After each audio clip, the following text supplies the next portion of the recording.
Welcome to episode 25, Supporting Clients in Developing Academic Confidence, helping them move from feeling impossible to I'm possible, by Dr. Mark Stevens, licensed clinical psychologist. From Clearly Clinical, learn, grow, shine.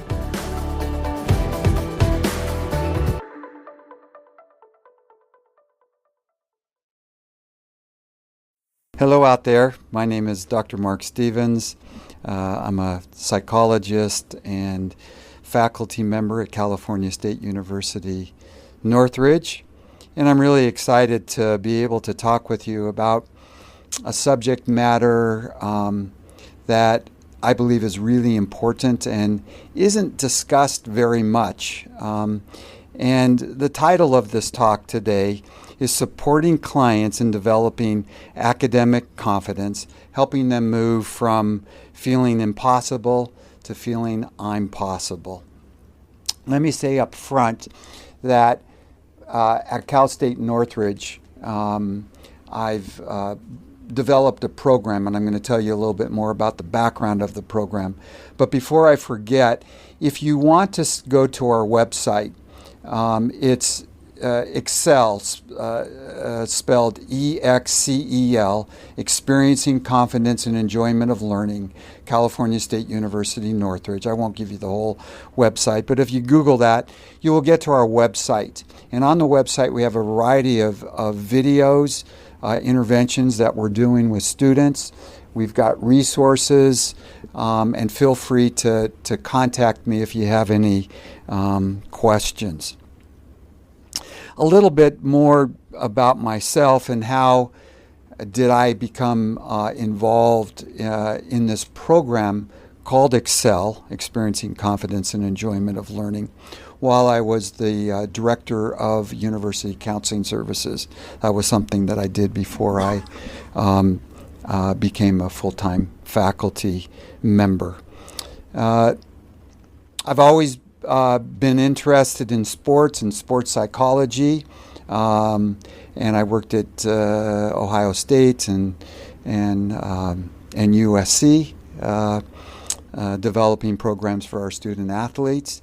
And a lot of that work is around motivation and getting into some of their attitudes, how they're approaching a variety of different tasks. Usually it was around how they were performing athletically. And so that's always been sort of a part of what I do as a psychologist in terms of thinking about motivation, thinking about attitudes and how that impacts people. And then specifically, in terms of coming to Cal State Northridge, our university is an open university in that we attract wonderful, beautiful people from usually around the Los Angeles area. And they have typically been struggling academically. It's big for them to get into college. Many of them are first-generation college students. What goes along with being a first-generation college student is oftentimes not knowing how to negotiate through the educational system. Sometimes they don't have parents that have been familiar with how to negotiate, and sometimes they've sort of been left behind in terms of how do I move through getting this education. A quick story that has stuck with me for a while.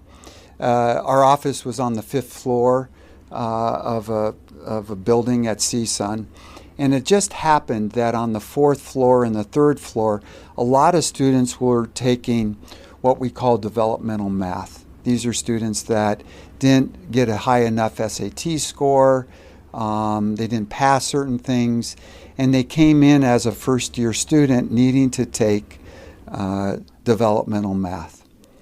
The course did not count as credits, but they needed to pass it in order to move on.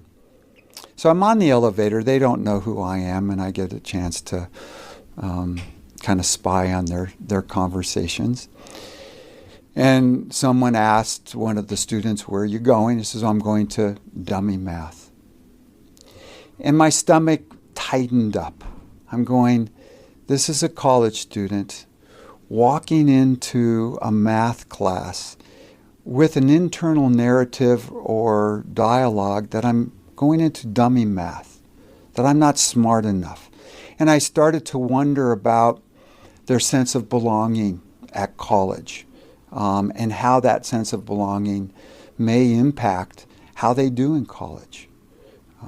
I started to think about, again, from the sports psychology background, what happens to someone that walks into class that thinks that they're not very smart, that they're stupid? How does that impact their academic performance?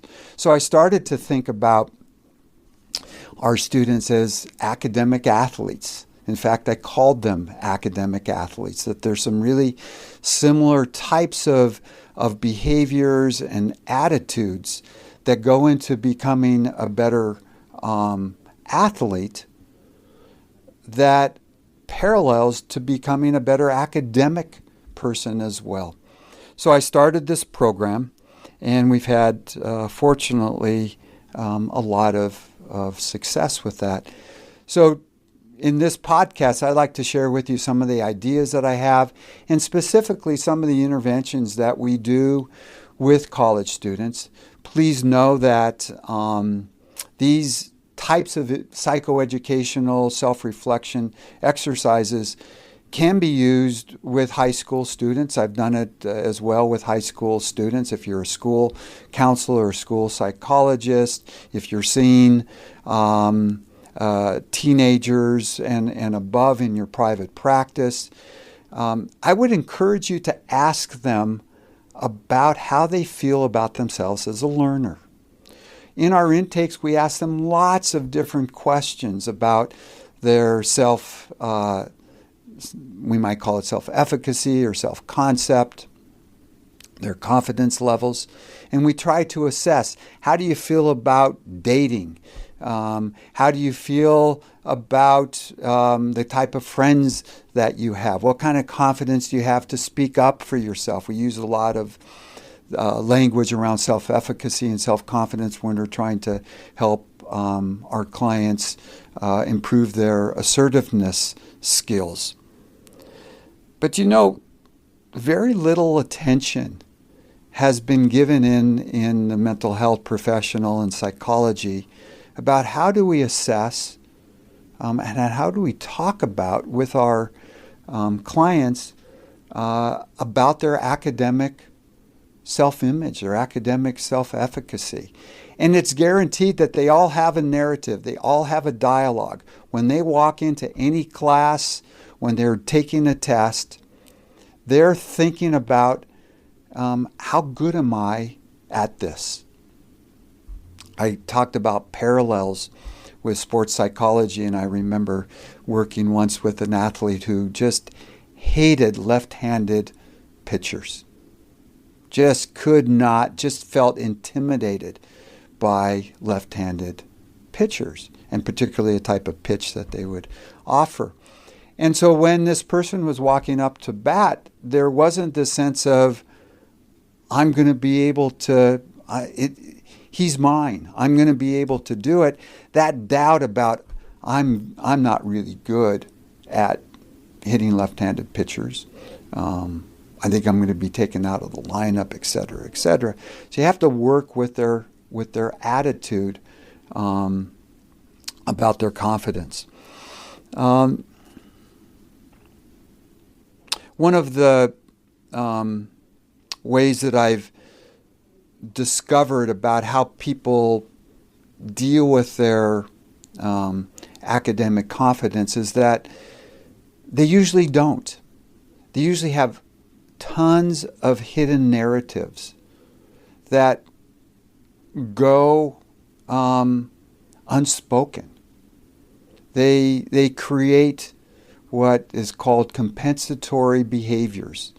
Rather than deal with some of the academic struggles that they have, they tend to go silent on them, What are some of these compensatory behaviors? Folks that aren't very good spellers, I can relate to that. They end up having really bad handwriting, so nobody can see that they're not able to spell. I'm aging myself, this was before they had word check and all of that. But still to this day, when people have to do handwriting in class, they talk about that. Other compensatory behaviors are is they end up externalizing. They end up blaming the professor. And last, what's really important is that they end up having a fixed mindset about their ability to learn new or perceived difficult material. They don't have a growth mindset. They have a fixed mindset. I'm stupid at this. I'm never going to get better at this. I've never been good at math. I've never been good at writing. Whatever that narrative is, they have said to themselves, it's not going to get any better. And usually they're not proud of it. They're not going around going, ooh, I'm not very good at math. So it goes hidden. And there's a bunch of behaviors that end up happening because it goes hidden. I'm going to talk about some of these in more detail, but one in particular, and particularly with males, they have a really hard time asking for help. They don't want to get shamed. They don't want to tell somebody that they don't know this and thinking that they're going to get one of those glances or looks that says, you don't know this? You should know this. Your sister knows this, and she's 3 years younger than you. So I'd like for us to have a conversation about how people develop their academic self, and how can we work with our clients that may be struggling with academic confidence issues. So in some generally speaking, let me tell you what the program, what we do with our students, and then talk a little bit more specifically. One of the things we do is that we encourage self-reflection about one's process of learning. We actually ask them the question, tell us about how you learn. How do you approach learning? And surprisingly, some of the students go, I've never been asked that question before. They're asked, are you doing your homework? Are you putting in enough effort? Are you spending as much time on it as you need to? Are you procrastinating? There's a negative sort of tone. But in a curious sort of way, can we ask our clients, without judgment, I want to know how you approach learning. And how do you approach learning differently for different subjects? And what goes into that approach? What's your narrative? What's your experience? So that they can start to kind of unpack what their process is like, and ideally that we're listening to them without trying to shame them, but saying, that's really courageous for you to talk about this. Have you ever said this out loud? And oftentimes they say no. And oftentimes it feels really good to be able to talk about that. I'll talk to you about an exercise that we do in class that will highlight this. We ask them to share their stories out loud. And these stories out loud, I don't want to move into a deficit model, so I want us to look at this from a more of a holistic model, is that the stories that they share, that sometimes they involve shame, embarrassment, giving up, but they also involve not quitting. They also involve pride, and they also involve these aha learning moments. That's really important for us to unpack. And it may be something that they've learned that isn't, quote, academically related, but they've learned something that they might be able to use in their academic lives. And again, I'll share some more details about that. The process, like anything else, of increasing confidence is not usually a single trial solution. But we do want our clients to have the sense of empowerment, that they're going to try something and they're going to try it again. And they're going to use failure as an opportunity, not as a definition of who they are.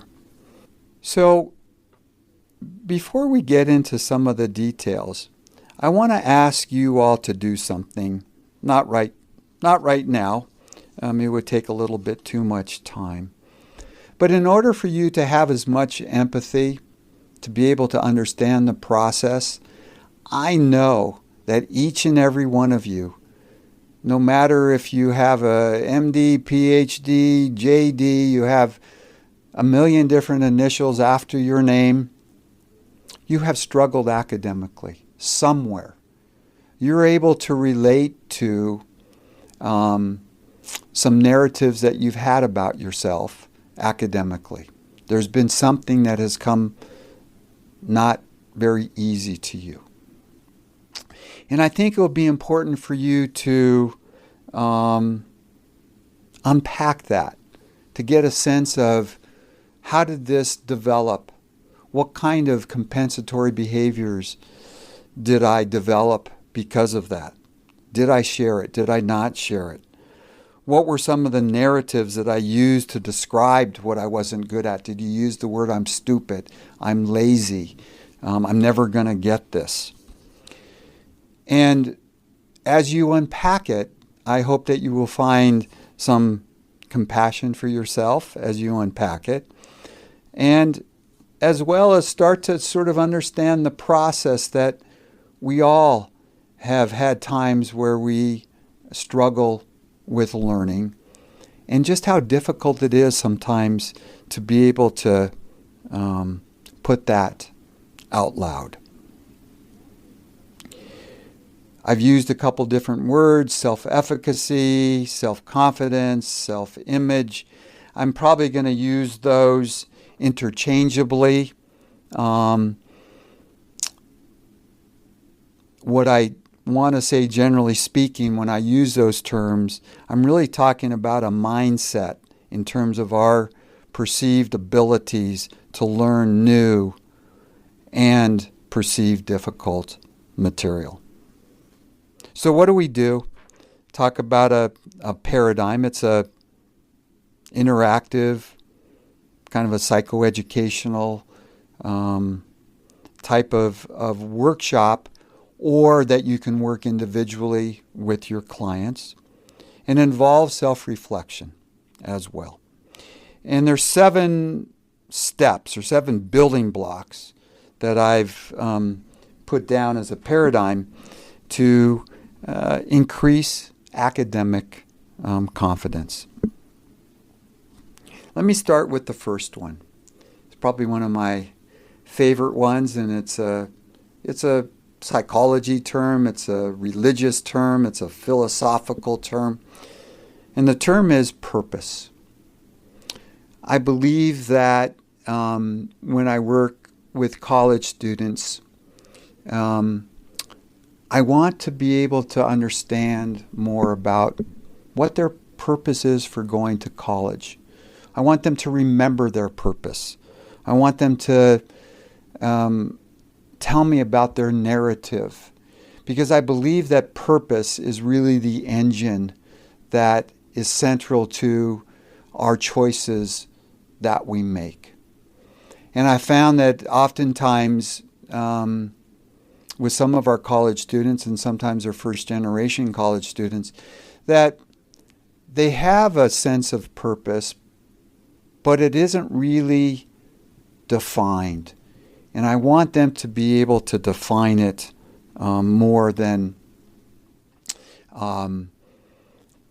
like, why are you going to college?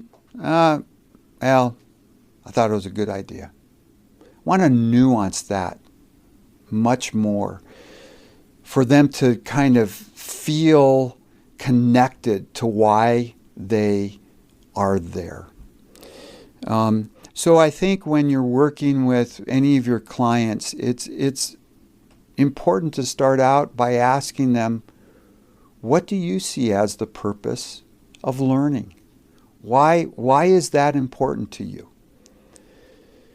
Sometimes you're going to end up finding out that I never thought about that. I'm not sure why it's important. I got to do it. I don't want to disappoint my parents. I don't want to get in trouble. Learning is kind of a chore. And unfortunately, research suggests that the enthusiasm for learning starts to take a very big dip. If you're looking at sort of this bell-shaped curve, it starts to take a big dip in 3rd and 4th grade. Kindergarten, people are enthusiastic about learning. They don't even know that they're learning. They're going, woohoo! You're coming home, they're telling their caregivers, their parents, grandparents, whoever, this is what I learned today. But something starts to happen where learning becomes a performance, becomes pressured, becomes competitive, and they lose that sense of purpose. So when I'm working with students, I want to help them remember what it was like when they were younger to learn, and ask them the narrative. How did that dwindle away for you? You're in 12th grade right now. You just shared with me, and I'm not judgmental, is I hate going to school. I hate learning. I hate studying. I'd much rather be doing a whole bunch of other things. So compassionately, we can work on let's unpack this a little bit. And I try to not shame them and say, on some level it's not your fault. You grew up in a system where we started testing you, we started doing things that kind of pushed at your confidence, comparing, etc. And in some ways our system has taken away that passion for learning. So I want to work with you on remembering your purpose and finding your passion. So that's number 1 step. Number 2 step is, I call addressing the unspoken. We've all been crumbled academically. And we don't really sometimes know what our academic worth. The metaphor that I like to think about is that imagine yourself a $20 bill. And every time someone tells you, you don't have value, you're stupid, you're lazy, you're not as good as your brother or sister, you should know this by now, you're not trying hard enough. That if the $20 bill is a sort of value about how much you're worth academically, it could be a $100 bill, whatever it is, and it starts to crumble, and it starts to crumble even a little bit more. And by the way, this crumbling starts very young. When I talk with clients and I help them unpack some of the crumbling, they're telling me stories when they were in kindergarten, how they've been crumbled. So we want to find out how crumbled they are and what they're doing with this crumbling, because the metaphor that I like to talk about with them is that this $20 bill that's been really crumbled and now it's in a little bit of a ball, and that's their academic self-worth, they don't know what their value is. They've forgotten what their value is. And they go around feeling crumbled. Now, feeling crumbled also has another side effect, which is, I don't really belong here.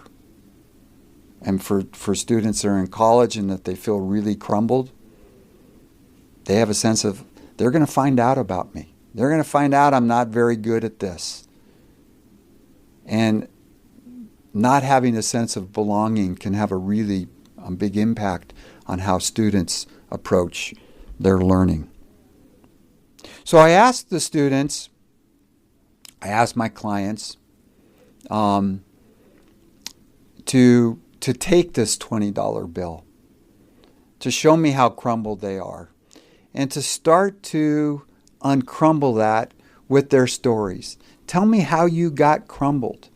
Tell me that story of 5th grade when your teacher embarrassed you in front of class because you raised your hand and you said something and she said something that was really mean to you. Tell me the story how a tutor said, you should know this by now. Tell me the story about how a parent compared you to a younger sibling. I want to know about those stories. Because we need to do something with those narratives and those stories. We need to create a new narrative around that. And we need to take a look at the impact of what someone is struggling with when they feel so crumbled. So when they start to uncrumble, one-on-one it's very nice. You should see what happens in a group. And these people say, I've never said this out loud before. And they're relating to other students their own age. And they say, yeah, I was told that I'm never going to be able to go to college because I'm not very good at pick the subject. They tell stories like that. And these are hidden stories. And it's so relieving for them to share this narrative because it creates sort of what I call a new window of opportunity. You get to redefine yourself. You've let other people define you for all these years, and I understand how that happened. That happens through trauma all the time. That we end up defining ourselves sometimes through the trauma that happened. I started even to define what went on. I said, that's kind of like a mini trauma. When someone has treated you that way, it sticks with you. It's embarrassing. It hurts. Just the fact that you shared this publicly, you've done a great job. Now let's look at how we can create a different narrative. So how can we help students create a different narrative? I wish that just by uncrumbling, they're going to go, okay, I've got it. There are techniques, there are things, there are attitudes that we need to share with our students, with our clients. Particularly, again, I go back with first-generation college students, and they haven't learned a lot of the lessons of navigation. And so this gives us an opportunity to be able to help them navigate systems. But the first thing that I talk with them about and I ask them is, how do you ask for help? What is it like for you to ask for help? What are your experiences of asking for help?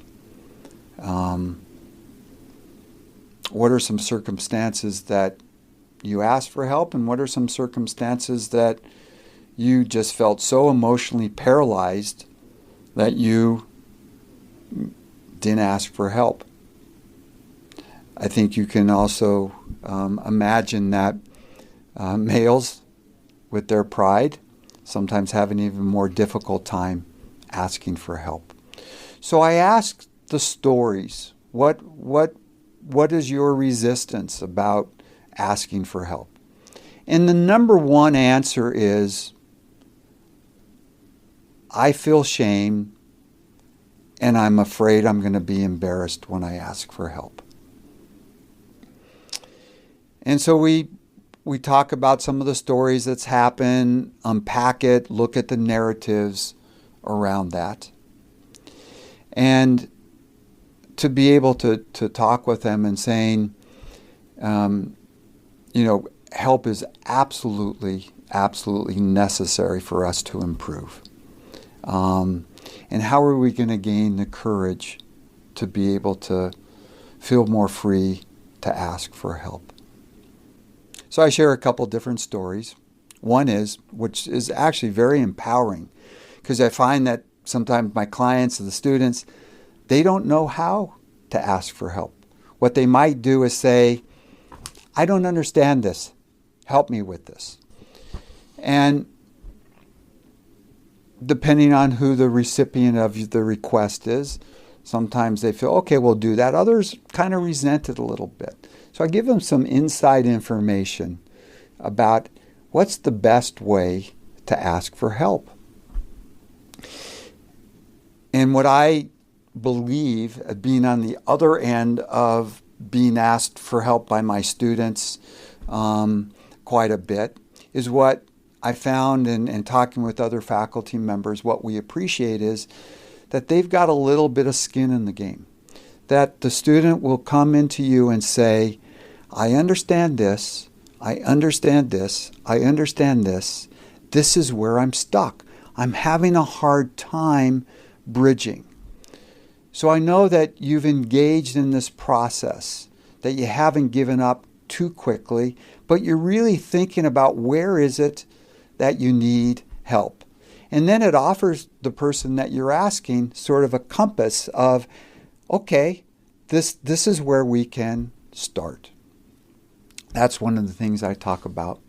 The other is a sense of entitlement for asking for help, that you deserve this. Human beings deserve to ask for help.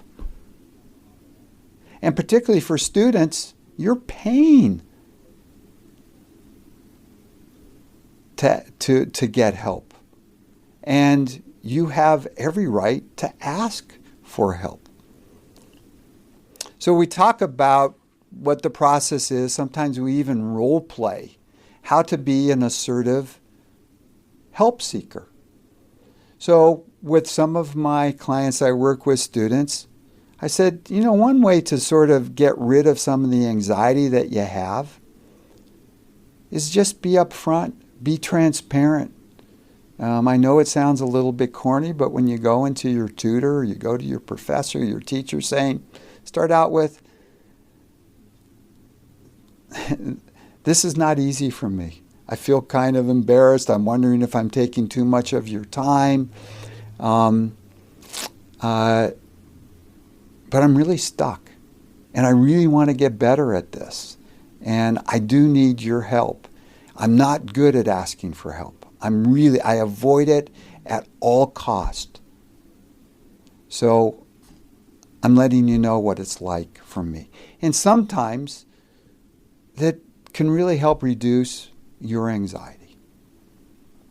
The other thing that I talk about is when you're asking for help is, have you had this experience that when you're asking for help and you don't get it right away, the person is going to say to you that you're working with, do you get it? And you go, no. And you're starting to feel a little bit tight, or am I taking this too much of this person's time? Watch your narrative. Watch what's going on. They ask you again, do you get it? And you go, I don't really get it. And your stomach is getting even tighter. Then you ask it, you try it again, and the tutor says, oh, now, do you understand what I'm doing here? Do you understand how? And you go, yes. You give what I call the glazed eye nod. We've all done it. That your head is going, yes, but you really don't get it.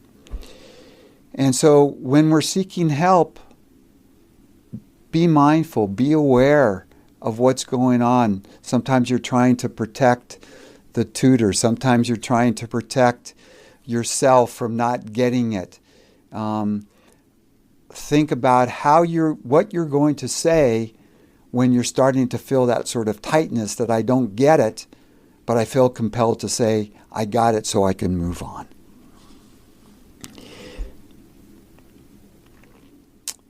Number 4, if I'm counting correctly, is, and this is where my sports psychology background comes in, and I've shared a little bit with you, is being mindful of your attitude about learning. Uplift your attitude. And my clients, the students, we get a lot of giggles when we start to do this, because they start to go, wow, yes, but I've never said that before. Yes, that's what's going on. I give an example as a sports psychologist sometimes about, when you're getting ready to shoot a hoop, you're on the free throw line, and if you go, gosh, that hoop looks really small, the ball feels really, really heavy, I'm really, really tired, it's unlikely that you're going to make that free throw. You've already kind of started to talk yourself out of making your free throw. And by the way, as we know around attitudes, that even if you don't say something out loud, your brain listens to it and it actually responds to it. So if you're saying the ball feels too heavy and the rim looks too small, your brain is, and your whole body is starting to say, oh yeah, and you end up responding that way. Well, the same is true for learning. And so I try to unpack with the students or with clients their narratives around they approach learning. What are you saying when you walk into class? And they get a giggle out of this when I say, are you walking into class saying, I'm really hungry, I wish I wasn't here, this professor is really boring, this is a waste of my time? People start to giggle. And we talk about your brain is going to end up shutting off. You're going to sit in class and you've already told your brain, I don't want to be here. Again, I say that this is not your fault. This is not your blame. There's a part of the process about how learning has become a chore. And so when you're doing this, it's like you're not looking forward to going to class. You're looking forward to class being over. Same thing with books. I ask them, what do you do when you approach a book and reading a chapter? They go, what do you mean? So well, just take me into the room. Let me see what you do. Teacher says to you, read 3 chapters. What do you do? They start to think about it. Oh, one of the first things I do is I see how many pages it is, and I start to think internally, this is really going to be long.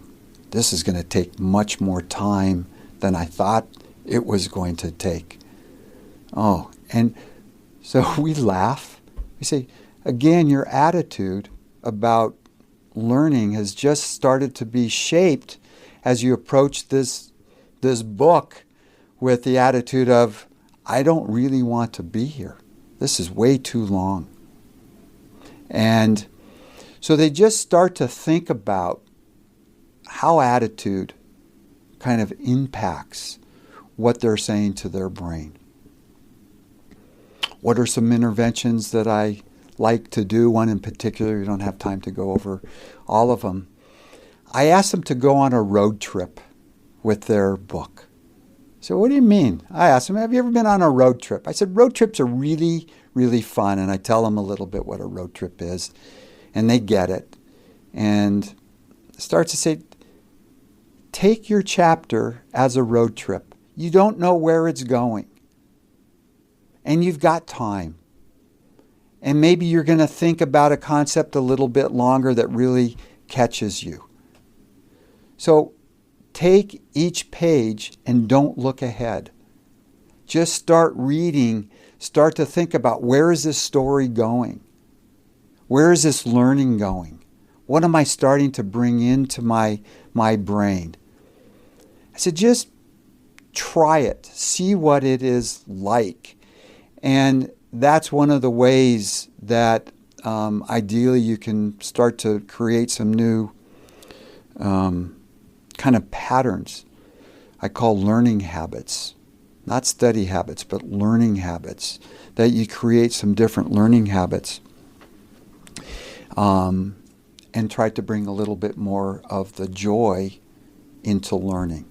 So again, I'm going to keep on coming back to this joy of learning, the experiencing confidence and enjoyment of learning. How can we do that? Again, looking at these building blocks that will help our clients, our students, gain a better sense of self-confidence and efficacy as they start to create new learning habits and they start to get some wins in places that they didn't think that they were going to be able to. Number 5 out of 7. Purposeful effort pays off.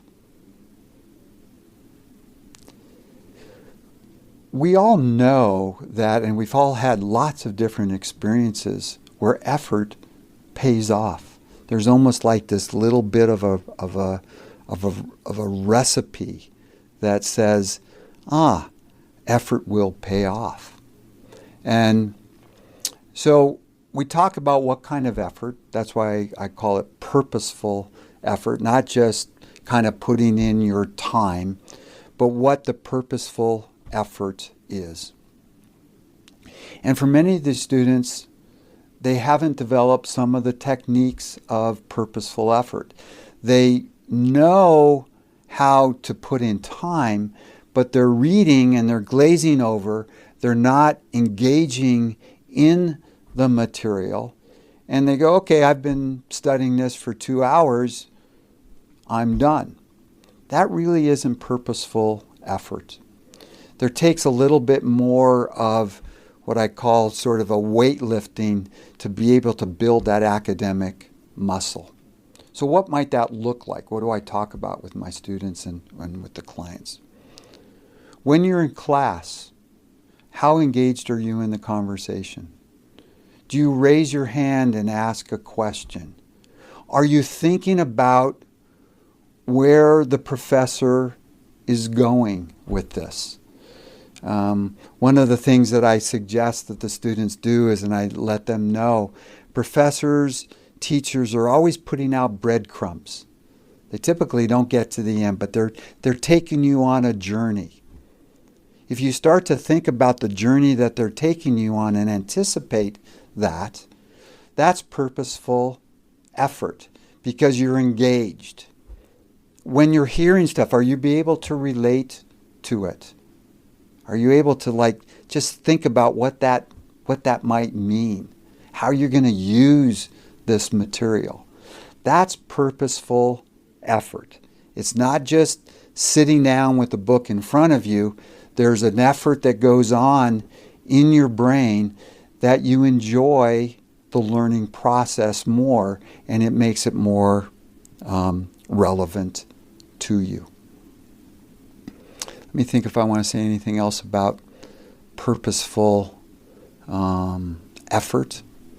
I might come back to it, but I'm going to move to number 6. Kind of a funny one. Is talking with students about distraction magnets.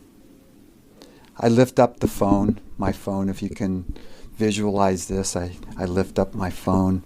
I show the students. Sometimes I'll show the client. And I say to them, I've got my mini computer in my hand. It's amazing how much it can do, this little thing, what it can do. It does much more than the computers that were made early on, the big computers that were made. This thing does everything. And I say to them,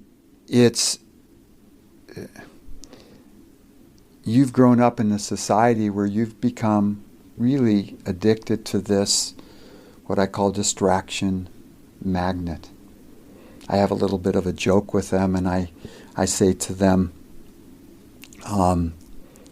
when I'm working with a group of students, I show them where the button is on the phone. And I actually say, if you don't know that these distraction magnets actually have a button, and if you press it for 5 or 6 seconds, it actually goes off. let's experiment with this. So I asked them to turn off their distraction magnet. And I said, I want you to just pay attention to what it's like knowing that in this X hour, whether it's with a one-on-one client or in a classroom, what it's like not to have this distraction magnet on. I want you to be aware of everything, what it's like, and jot it down. There's some really good research, some research that's coming out of Cal State Dominguez Hills that you can look up about brain activity around anticipation of the sound of the phone going off, whether it's the vibration or the ding that's going off. Our brain starts to salivate, and we end up, when we hear the noise, and even if we can't get to it, our brain gets distracted. We want to see it. So adolescents, young adults, this has been part of their system. This is their normal swimming pool that they're in, that they're used to getting distracted. And their brain doesn't know how, on many levels, to sort of move through experiences of life without being distracted. So it's a behavioral technique. I mean, it's as simple as that. Is I ask students to experiment. Experiment in the class, but even more importantly, to experiment while they're studying. Turn off the phone. Don't put it on silence, because you'll still hear the vibration. Turn it off and go put it away in the drawer. What the research is suggesting out of Dominguez Hills, I don't know if I have the exact numbers on it, but the efficiency of studying and learning goes way up when that distraction magnet is not around. Because as people are starting to read, and it doesn't matter how far they've gotten into the book, into the chapter, that noise goes off. Their brain waves start to do something different. It's not the comprehension brain waves that we know is really important for focusing and absorbing material. And they have to look at that all-important text of, what are you having for dinner?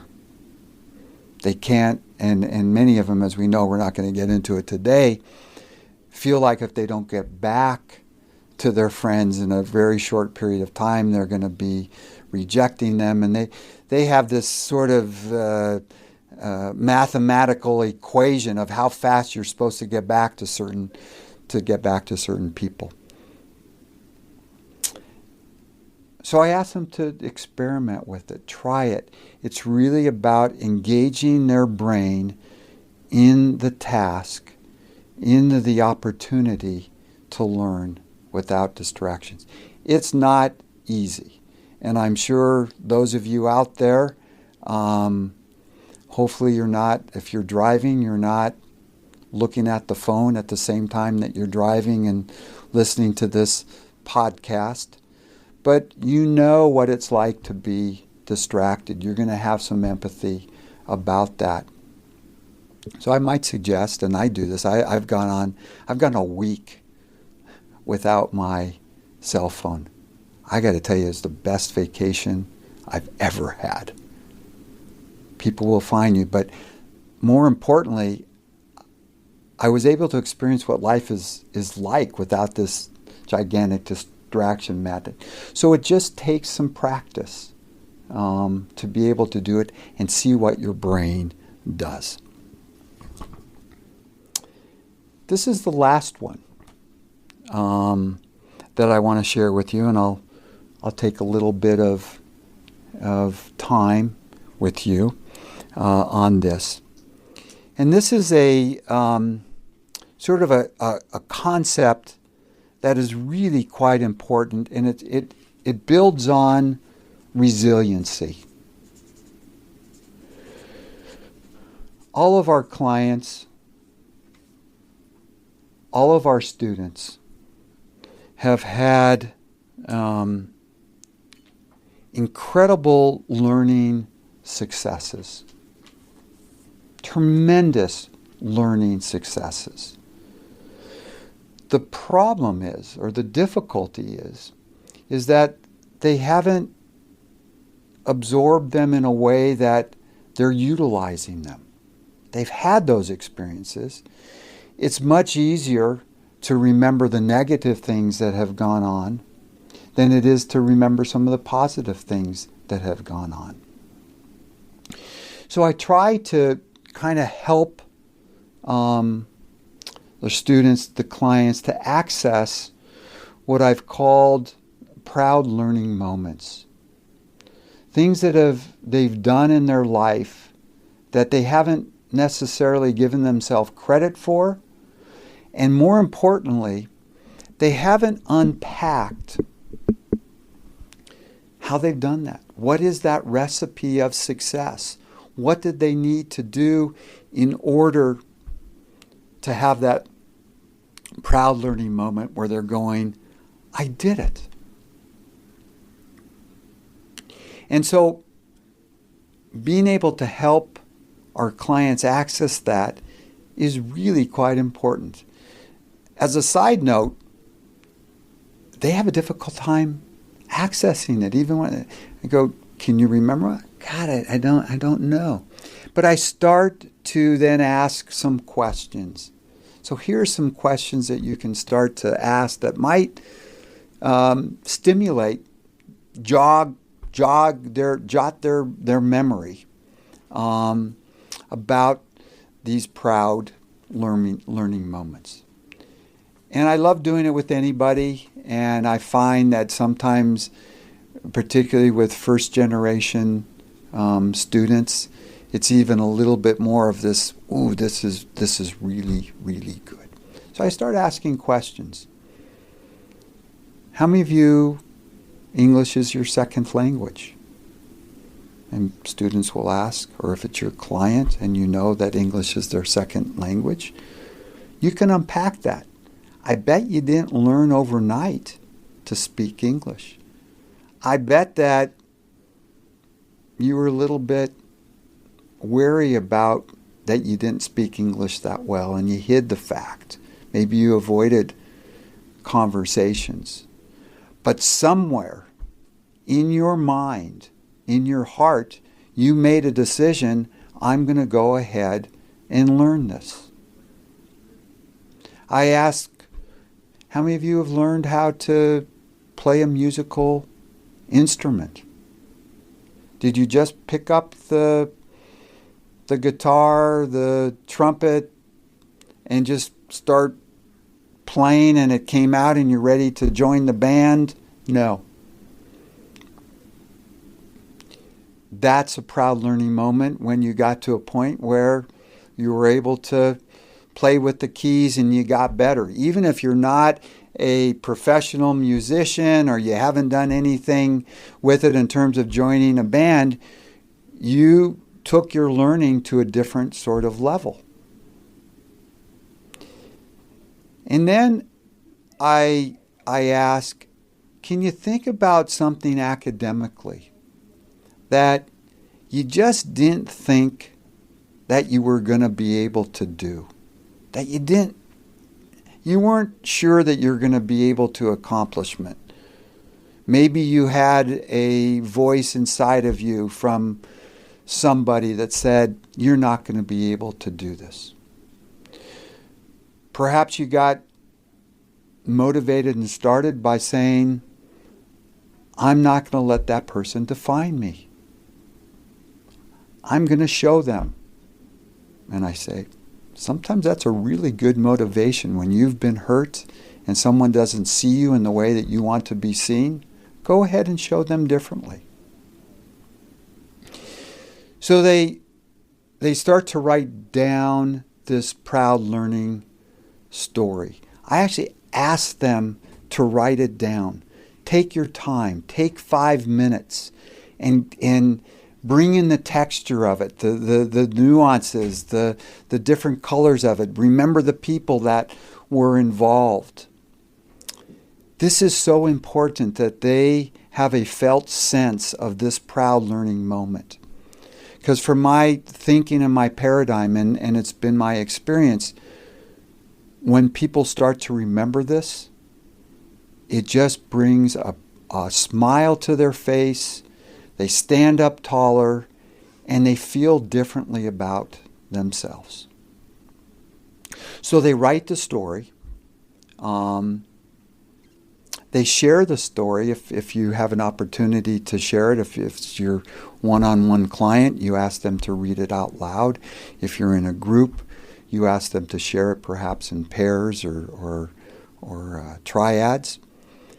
And it's amazing that they start to think about something that they hadn't thought about for a very long time.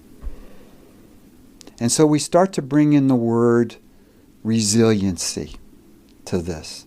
You've learned difficult things. You haven't given up. You've been able to do things that you didn't think that you were going to be able to do. And then we start to unpack their story.